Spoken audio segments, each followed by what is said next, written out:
Hi, welcome to Chad's Silversmithing. Before we get too far into the video, if you would mind hitting the like button, that really helps to get my channel promoted, and I'd appreciate it. So a while back I made a hair stick for my wife, and I made a video about it for my Patreon. And it had two back-to-back step bezels with faceted stones as the central point, and then they kind of merge into a twist that merges into a twisted square wire stick. And I really liked it, and my wife wears it all the time, and I thought that design would make some really cool earrings.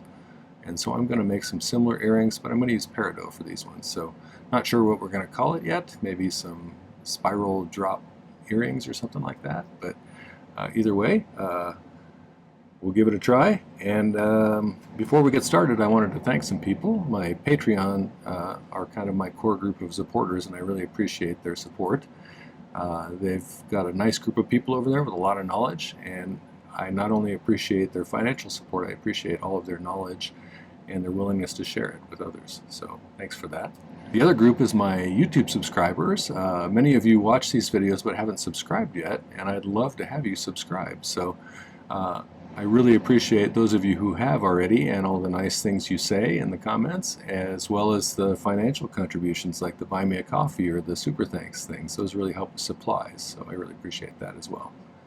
All right, let's get started on this project. So here's some of my design idea books. I actually have 5 different designs, but these things help me a lot since I started doing the YouTube channel, because it provides a great place for me to sketch out my ideas, something which I didn't used to do much. But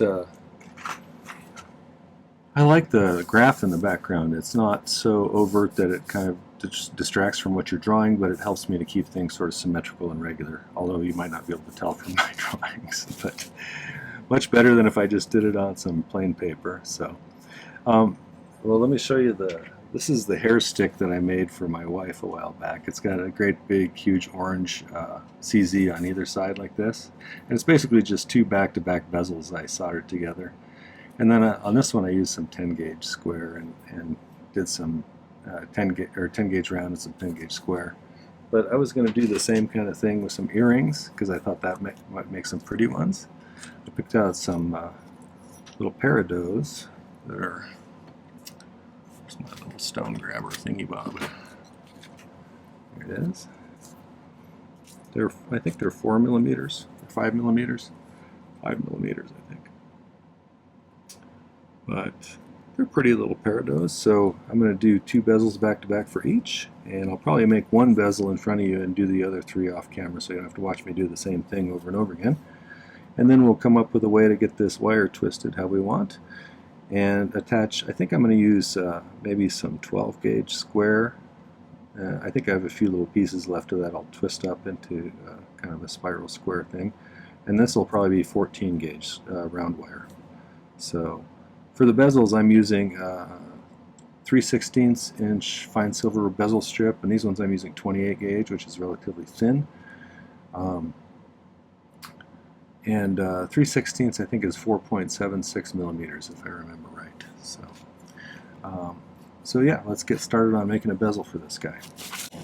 If you haven't been to my channel before, I use hard silver sheet solder for most everything, unless I really have a solder joint that I'm a little sketchy about, which happens occasionally. And I use a spray-on flux called My-T-Flux. And my torch is a Silversmith model, which is their acetylene air variety, which is a magnificent torch. I've loved it for years. So, Smith, if you hear me, I'd love to have you sponsor me.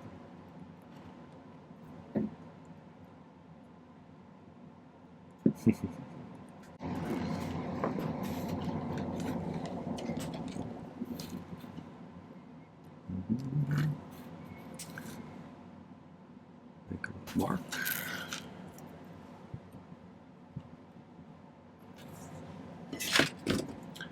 Everybody asked me about these little shears. They're just Fisker's craft shears. They're pretty easy to find.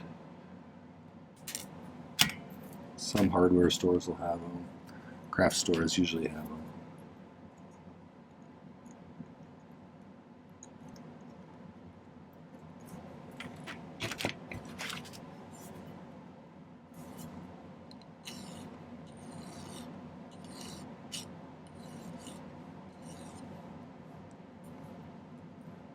It must be hard to find decent shears for this because a lot of people ask me about this.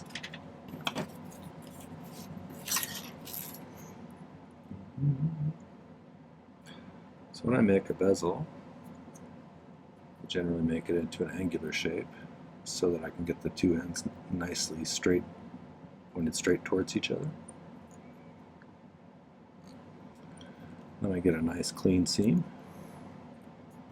Not everybody does it this way, and that's okay. Whatever way you do is fine, as long as you have a good result. I occasionally get somebody who in the comments tells me I'm doing something in a way that they don't like, and that's okay. I think the thing that's cool about instructional videos is that since people do things differently, you kind of can take what works for you from each individual, you know? So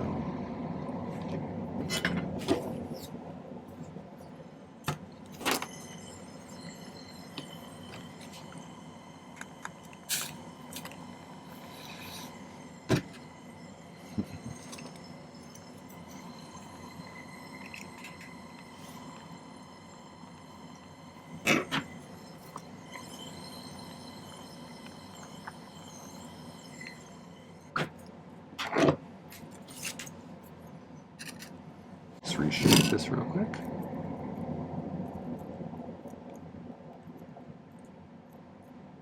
Again, I usually do this manually, but you could do it on a bail making pliers or round nose pliers or jump ring mandrel or whatever works for you. When I was looking at it, it felt big. No, that's all right. Okay, so for faceted stones, if you've ever done a bezel for a faceted stone, I actually have a video about that, and I'll give you a more detailed explanation in that video. If you want to check it out, I'll put a link up there. I usually use a little bit of 18 gauge wire, round wire, a little scrap here, and make a couple of rings that fit right in there, one on top of the other. Since faceted stones have a pavilion on the back which comes to a point, you want somewhere where they can sit nicely, and which also allows a little bit of light to get into it from the back if you want. So I'm just going to make some little jump rings that fit right in there. So you want them to fit pretty exact so you don't have a little gap on the one on the bottom which shows up. I generally cut them a little bit longer than I need and then snip them off until they're just the right size.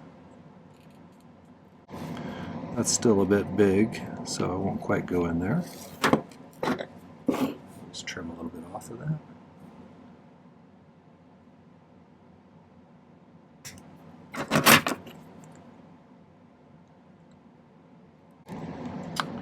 I got to go out rock hounding for the first time in a couple of years yesterday. My friend John took me out to, he knows a landowner out near the Pawnee grasslands, and we went looking for things like petrified wood and arrowheads. I actually found my first partial arrowhead. I mean, I have never found an arrowhead before until yesterday. So I was happy even if it was broken, because I've never found one before. You'd think as many years as I spent walking around looking at the ground I would have before now. But it was nice to get out and walk around out in the open.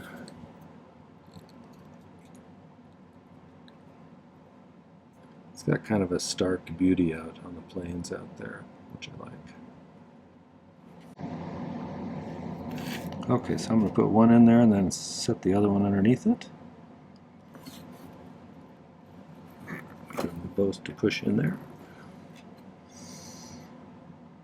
You want to make sure they're both, I should have probably made sure they were both flat before I did that, but I can tell they're both pretty flat just looking at them. But if you have any kind of waviness, that can be problematic. So I also, before I solder these in, I use my tweezers to kind of like make sure that ring is pushed down on top of the other one. I'm just kind of putting pressure on the ring to make sure it's pushed down all the way. And then we're going to take a few pieces of solder and put them on a relatively flat spot on my pad, flux this, and just set that on top of them, and then heat it from the outside, and it should draw it right up in there. So I need to cut a new piece of solder. I'll be right back.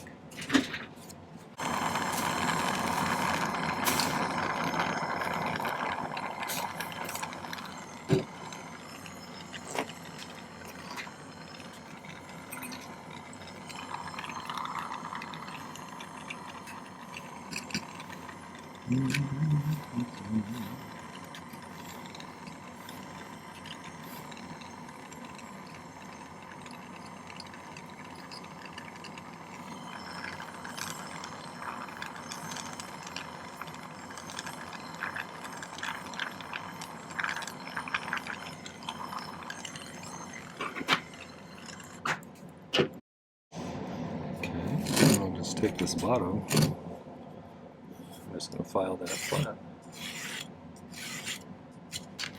If I can hold on to it. Alright. Okay, so I'm going to go off camera and make 3 more of those. And then I'll be back and we can start working on the spirally part. So I got those bezels finished. So now I'm going to try and figure out how long of a piece of wire I need to make this kind of a little spirally thing. It's going to be soldered together in this spot, and this spot, and then we'll figure out a way to solder to that twisted wire. But in order to get a rough estimate of the length I need, I took a piece of 18 that I was cutting those things off, and I snipped it off at about halfway down the length of it, and then I can just straighten this out and double it, and that should be pretty close to the size of 2 pieces of 14 gauge that I need to cut, one for each earring. So this is about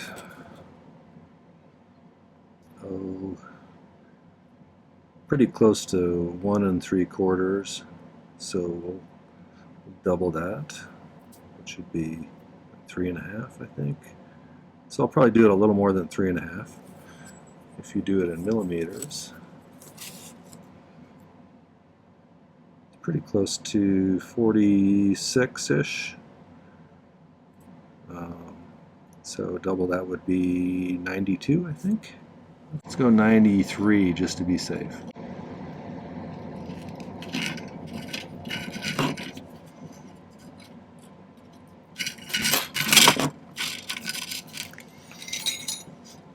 Okay.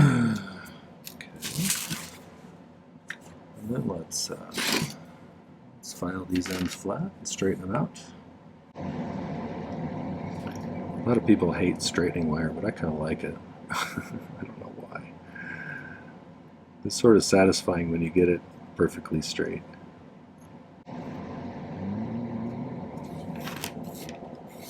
With round wire, you can tell it's relatively straight if it rolls nicely. It's not perfect, but it's pretty close.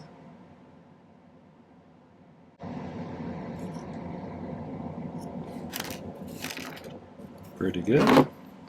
Not perfect, but probably good enough. And they're reasonably close lengthwise. So let's find the center of these. About right there.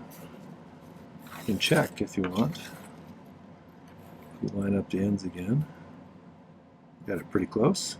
All right. I think, let's been a while since I did that one, but I think that I used my bail making pliers. Where did I set those? Right here. Let's take a look at one of these bezels that I made. Because I want the loop to be a little bit bigger than that. If you look at my drawing, well, actually I drew it pretty tight on this one. I don't want it to go tightly all the way around though. I want it to have a little bit of a V at the top. So we may have to go all the way around. Let's see how it is on this. This is pretty close. Maybe a little smaller. But when you bend the wire, it's going to bounce back a little bit because of its own springiness. Let's see what it looks like. I can always do it wider if I need to.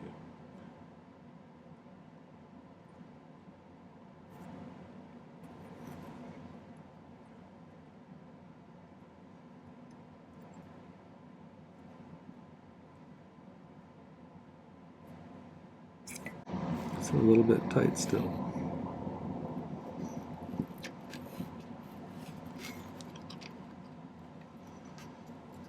That's pretty good. Alright. So let's do the second one. That's pretty good.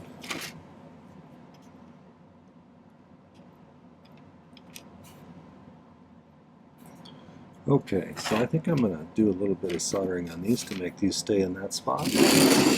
Let's do that first.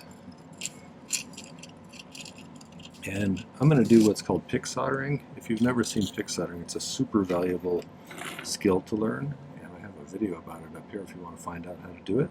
But you're able to pick up a little bit of solder, place it exactly where you want pretty precisely. It took my silversmithing abilities to a different level. So I already have some solder left over here from previously. So let's just flux these.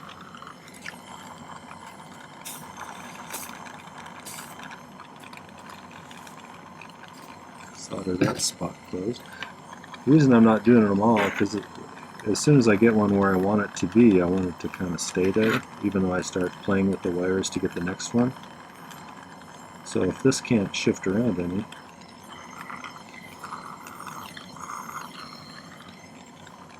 I forgot that one.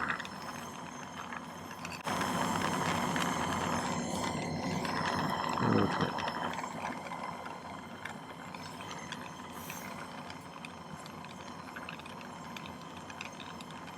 Trick to pick soldering really is just waiting until it's the right temperature to stick it in there. So it should just jump in there like that. Sometimes I hit it on the nose, not always. I want these to be pretty nicely shaped, so what if we put this like this and we get the curve started?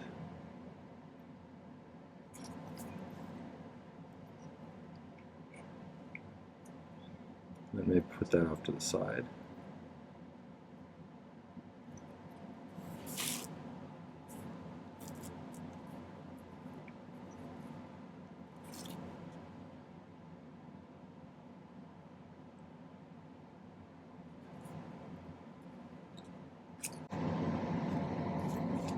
Sometimes it's hard to get two things just the same. That's why I didn't used to like making earrings, because sometimes it's hard to get them just exact. But that's pretty close, I think.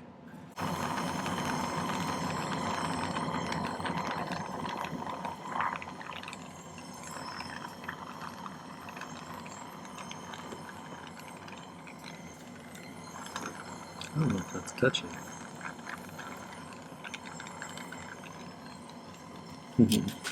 It's got to be touching or the solder won't flow. So I gave it a little push downwards, and we did okay. You have to be careful pushing on silver when it's hot because it'll crack pretty easily. It becomes pretty fragile under heat. Probably close enough. So let's solder that one.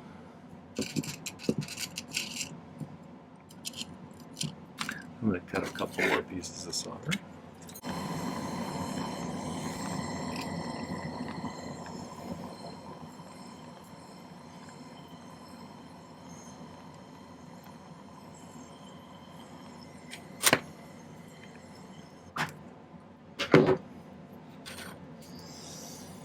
I kind of want to look at how I merge these in this twisted wire. So I twisted a couple of pieces of wire just to have something to attach to the top here. They're pretty small, so I don't have as much room to work with here. But I think I'm going to try to manually shape these so they merge into that. But before I do that, I'm going to flatten these a little bit on my bench block. I'm not really, I don't want it to actually change the surface of them, I just want to change the shape a little bit. So I'm just going to use my plastic hammer. Get it to lay flatter.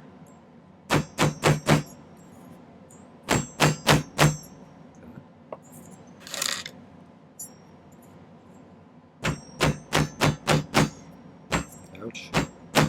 Never fails.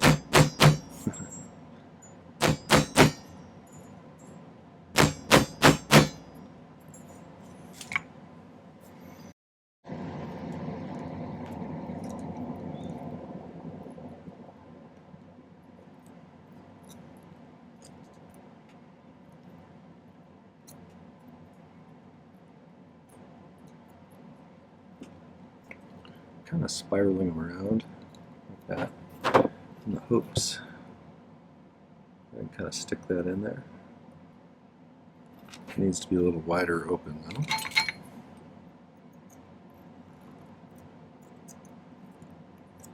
I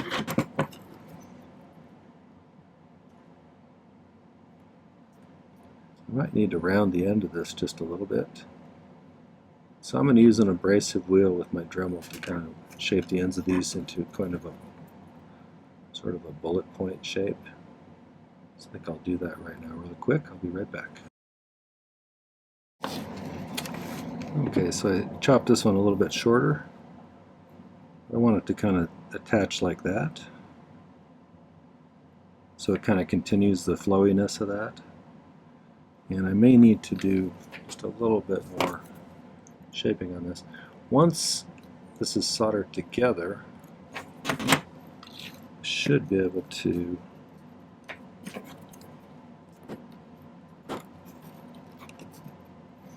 that's pretty good actually. I should be able to round these tops of these wires so they just kind of merge into that with the, an abrasive wheel on the Dremel. That's what I'll do.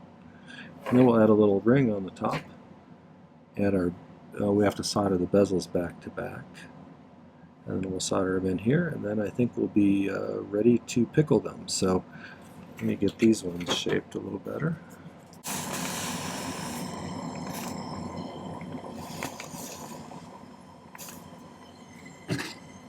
And I'm going to be a little more generous with solder than I normally would be, because I want to completely seamlessly.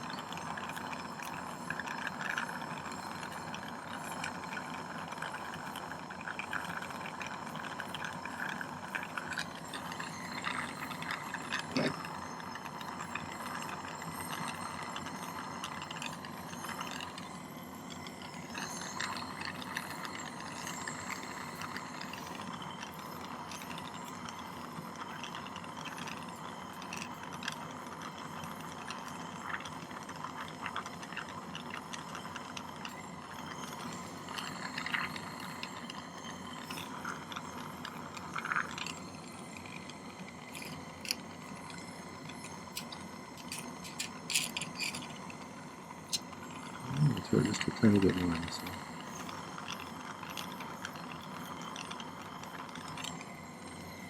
Alright, let's solder these bezels back to back. So chances are there's enough solder in that seam there to solder these two together. So I may just flux them and then set them on top of each other and we'll see how it goes. I realized after I started these that two of these stones were just a tiny bit smaller than the other one. They weren't perfectly calibrated. So I'm going to put the smaller ones pointed towards the back of the earrings, I think.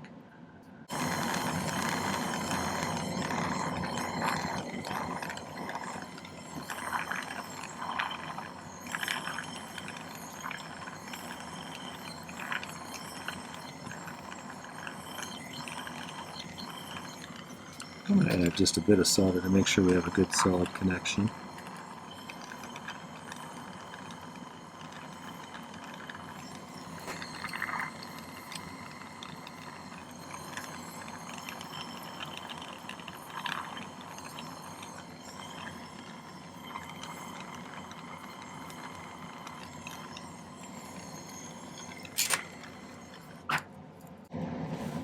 use a magnesia block to kind of get things in position with this one. So I can push this in to the level that I want it to be.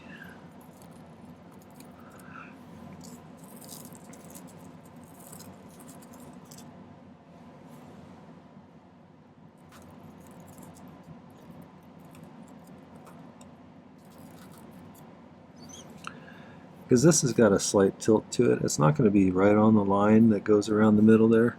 It's going to be tilted slightly so that this faces forward with the rest of these things. So it'll be just a tiny bit tilted. But let's give that a try. I still have some solder over here.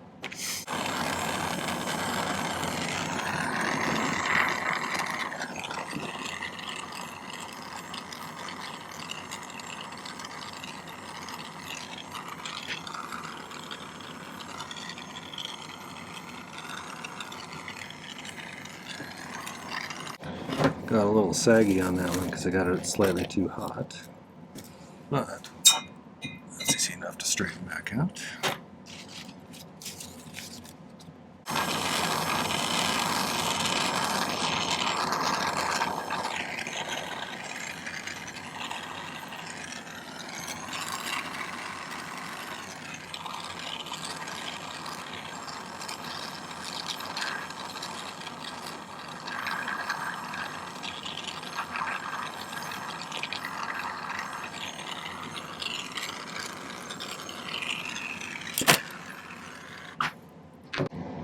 Not bad.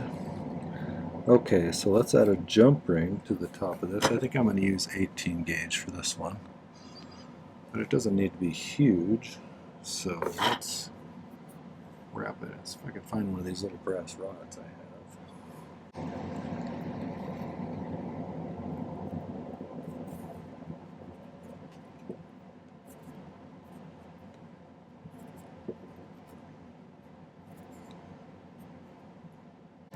If you've been a silversmith for a while, or a metalsmith, you know we spend about half of our time crawling around on the floor looking for things we've dropped on the floor.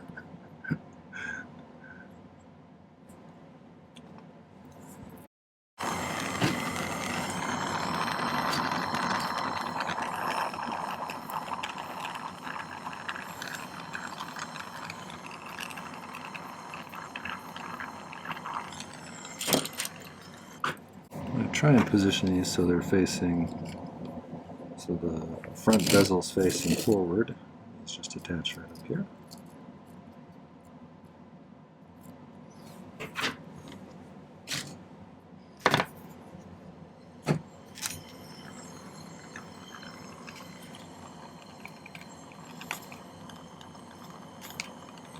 I'm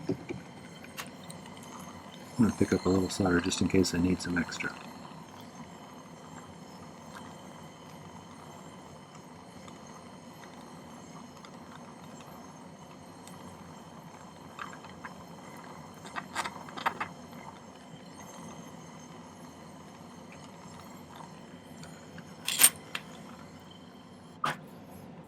This one is ready to pickle. I will probably smooth those ends of that 14 gauge round wire into the square twisted wire with the Dremel before we polish it. So do that and we'll come back and we'll show you the result. I'll probably just set one of the stones in front of you and do the other three off camera so you don't have to watch the same thing over and over again.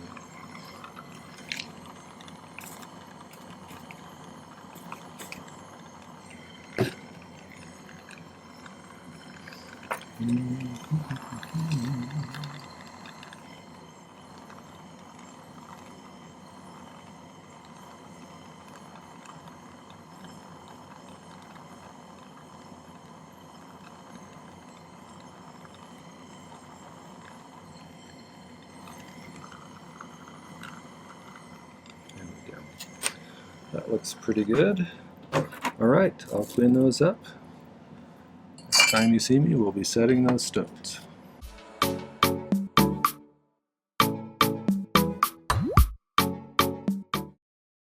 Okay, I set the stones, 3 of them anyway, these little guys.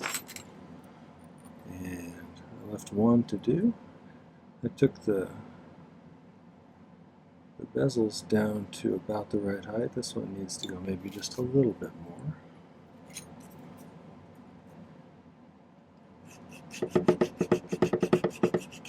These stones had various depths to the pavilion, so I had to do some. I couldn't just do them all the same height. I had to do each one a little bit different height-wise. So I'm just putting a little pressure in various spots along the outside to try and get it to kind of clamp it in place so it can't tip up to any side when you put pressure on it from the opposite side. So I'm just using the flat side of my chain nose pliers here. Once it stops moving at all, you can kind of get more assertive with your pushing inwards. Once everything's kind of pushed down, we'll do that last burnishing stage where we use the rounded outer part here. Most people use a bezel pusher and a burnishing tool, but I've always just done it this way.